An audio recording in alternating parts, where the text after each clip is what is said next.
Salut les amis, on se retrouve pour cette nouvelle review de Boruto sur l'épisode 84. Mais avant de commencer cette review, je voudrais revenir avec vous sur quelques commentaires que vous m'avez laissés cette semaine. Dans un premier temps, toutes les semaines, à chaque review, vous êtes nombreux à me demander où est-ce que je regarde Boruto et si je peux vous filer un lien. Et souvent, il y a de bons samaritains qui vous répondent en vous disant que c'est sur ADN. Et forcément, il y en a certains qui vont répondre « Oui, mais j'y arrive pas, où est-ce qu'on le regarde en gratuit ?» Alors déjà, oui, c'est sur ADN que je regarde les épisodes. D'ailleurs, très souvent, on voit le logo ADN sur les screens que je vous présente dans les reviews. Également, je ne vais pas partager les sites qui partagent illégalement les épisodes de Boruto gratuitement, etc. Parce que, tout simplement, ADN ont déjà la gentillesse de partager les épisodes gratuitement. Donc, je ne vais pas tout simplement faciliter le travail aux pirates et vous faciliter le travail pour faire de l'illégalité en regardant des épisodes d'une licence qui sont quand même offerts gratuitement. Donc, j'aimerais que là-dessus, qu'il n'y ait plus ces commentaires parce que, c'est un peu redondant de voir toutes les semaines les mêmes commentaires, sachant qu'en plus dans la description de chaque vidéo il y a bien marqué comme quoi que les épisodes vous les retrouvez sur ADN gratuitement. Donc voilà. Ensuite je voudrais revenir sur quelques commentaires que vous m'avez laissés, par exemple sur des théories et sur des éléments que j'avais oubliés dans ma mémoire par rapport aux événements dans l'arc de Boruto actuellement.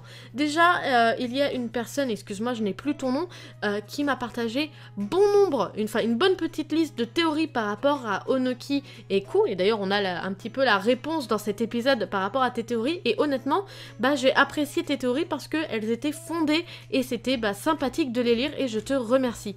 Également, alors ça je l'ai de tête, je sais que tu t'appelais Mehdi, mais Mehdi comment je ne sais plus, je sais que tu avais une miniature, une photo de profil avec un lion, et c'est pour ça que ça m'a marqué. Eh bien tu nous as précisé que, parce que la semaine dernière je posais la question pourquoi est-ce que Onoki était autant touché par la mort de quelques shinobi, alors que il a connu quand même des guerres quoi. Et tu m'as répondu comme quoi que c'est tout simplement parce qu'il a perdu son petit-fils il y a 5 ans. Donc après, je ne sais plus exactement si c'est vraiment il y a 5 ans et si c'est... Enfin oui, c'était vraiment son petit-fils par contre, si c'était il y a 5 ans et si c'était en rapport avec ça. Mais c'est vrai qu'au début de l'arc, quand on voit Onoki à Konoha, eh bien il en parle et j'avais complètement zappé. Donc est-ce que ça a vraiment un lien? Si oui, chapeau à toi parce que tu t'en es souvenu de ce détail.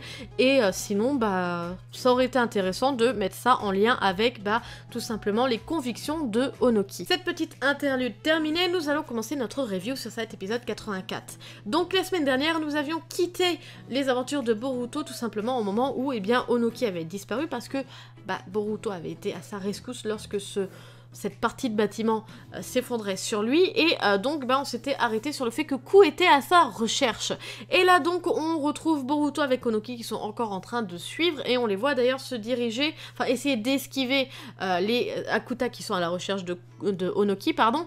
Et Boruto va tout simplement essayer de trouver un autre chemin et on le voit franchir un chemin avec des parchemins qui s'active à son passage. Donc au début, je pensais que c'était peut-être un piège de Ku et que celui-ci allait pouvoir repérer donc Onoki grâce à ses parchemins. Au final, pas du tout. On apprend dans la suite de l'épisode qu'ils vont se retrouver dans un lieu de pèlerinage un petit peu, puisque ce lieu qui a un nom imprononçable et que je ne vais pas tenter de le prononcer, eh bien, c'est un territoire scellé puisque tant que tu n'as pas un petit peu réussi la quête de l'endroit, eh bien tu ne peux pas en sortir. Et la quête en question, c'est de trouver son caillou.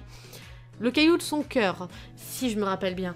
Et comme à son accoutumée, eh bien Boruto n'a pas la patience de chercher et va automatiquement demander la réponse à Onoki. Et c'est pas ce qui va un petit peu excéder Onoki, au contraire, ça va lui donner raison sur le fait que les jeunes ninjas à l'heure actuelle ne vont pas se sortir les doigts du cul et cherchent à avoir tout simplement la réponse directement. Ils ne cherchent pas par eux-mêmes.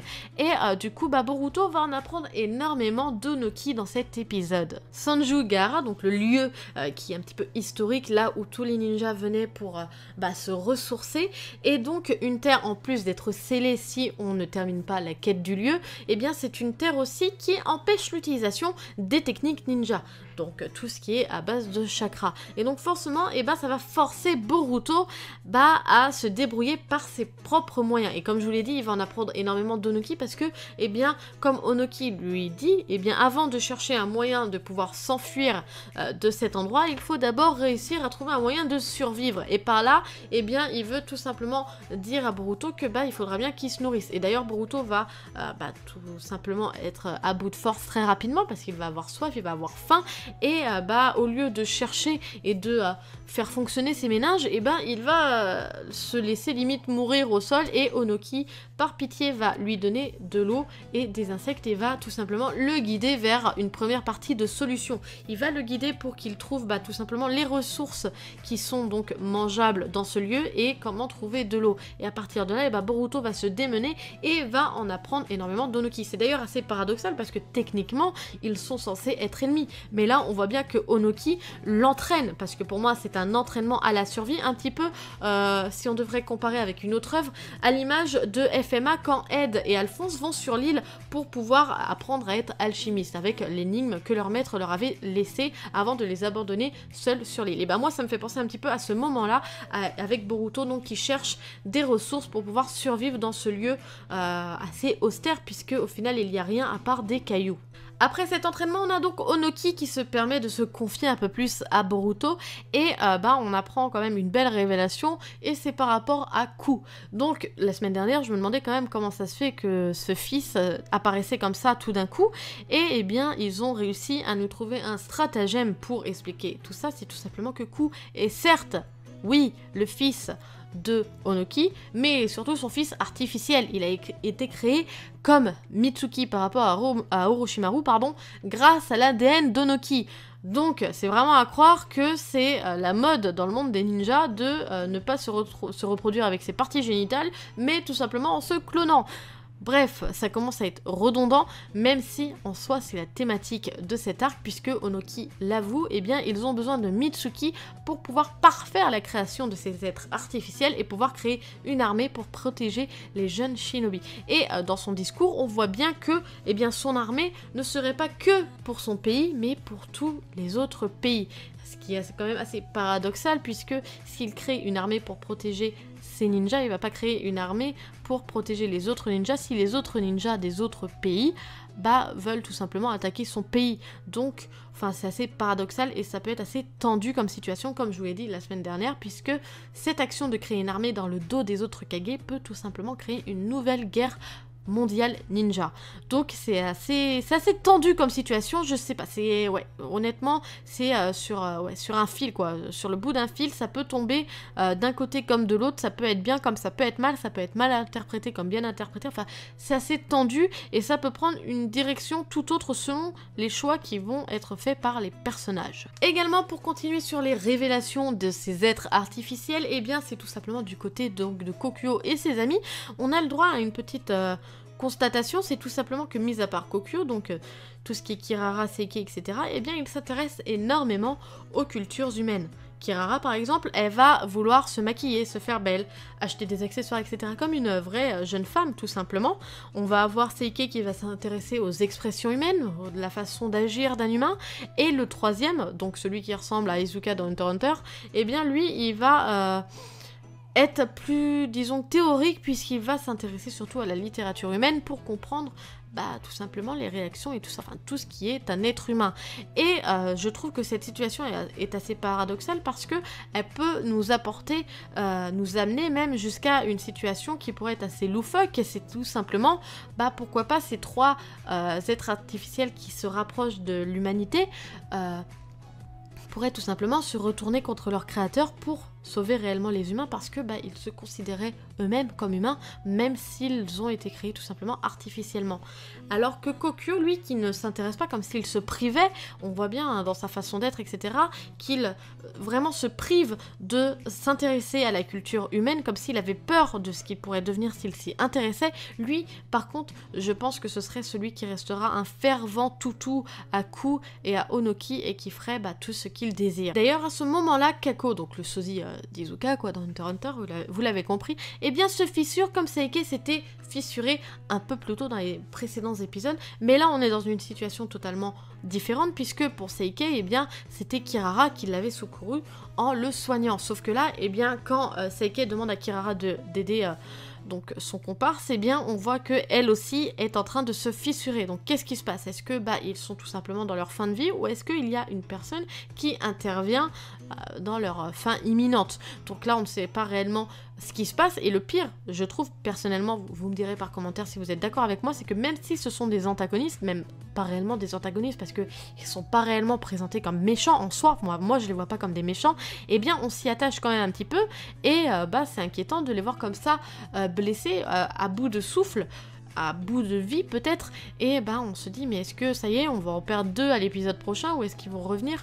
Enfin je pense que le fait d'avoir créé ces êtres artificiels, même si ils sont en soi sans personnalité, sans humanité, au contraire c'est ce qui va nous pousser à nous y attacher, comme avec Akun, donc le petit Akuta qui est avec Inojin. D'ailleurs on a un petit moment avec eux où Inojin va essayer d'apprendre à Akun à connaître les noms des amis d'Inojin, donc Shikadai, Shosho, etc. mais Akun n'y arrive pas. Et au moment où Inojin essaie de lui apprendre à dire Shosho, eh bien il va sortir le mot dodu en japonais bien sûr, et c'est le seul mot que Akun réussira à dire, et il n'hésitera pas à utiliser ce terme face à Shosho lorsque celle-ci reviendra avec Sarada à la grotte. Et d'ailleurs, bon là, même s'ils reviennent, même si la scène est marrante, eh bien on est un petit peu dans une situation de crise parce que Sarada et Shosho reviennent seuls, il manque donc Boruto et Shikadai, qu'on se rappelle Shikadai est emprisonné là où est la Tsukikage, et Boruto est donc avec Onoki.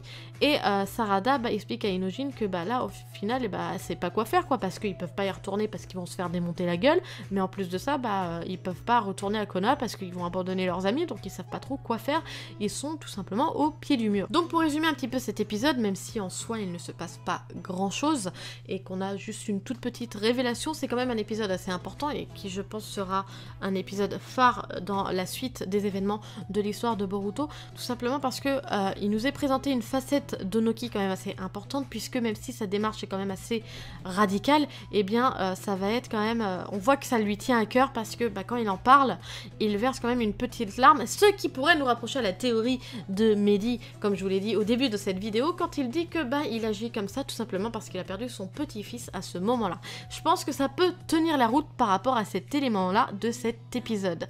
Voilà, on arrive donc à la fin de cette review de l'épisode 84 de Boruto. J'espère que la review et l'épisode vous aura plu. Comme d'habitude, dites-le moi par commentaire, likez, partagez la vidéo, ça me fera super plaisir, et surtout, abonnez-vous à la chaîne si vous ne l'êtes pas. Sur ce, moi je vous laisse à la prochaine. Tchuss!